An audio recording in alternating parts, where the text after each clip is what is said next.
Salam. Biz bugün informatikadan Excel bölməsindən 53-cü suala baxacağıq. Gəlin keçid edək suala. Deyir A4 xanasının qiymətini müəyyən edin. Yoldaşlar, A4 xanasında bizə yazıb ki, count A diapazonla A1 2.C4. Yoldaşlar, count A nə deməkdir? Count A bizdə dolu xanaları sayır. Yəni bu o deməkdir ki, hansı xanada məlumat yazılıbsa da onları sayır. Məsələn, yenə də burada sizə əlavə bir bilgi artırım.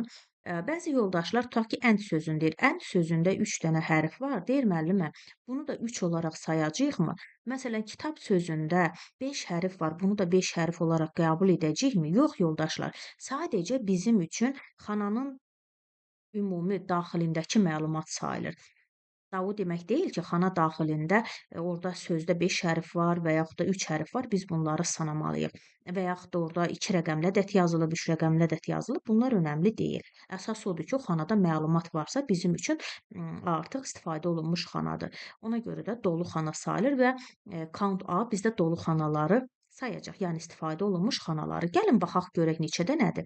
Baxın, bir dənə bu xana istifadə olunub, 2 dənə, 3 dənə, 4 dənə, 5 dənə, 6 dənə, 7 dənə, 8, 9, 10, 11. Deməli, neçə dənə xanada məlumat var? Əlbəttə ki, 11 dənə xanada. Deməli, onda yoldaşlar, bu sualımızın cavabı nə olacaqdı? 11. Doğru cavab A variantı.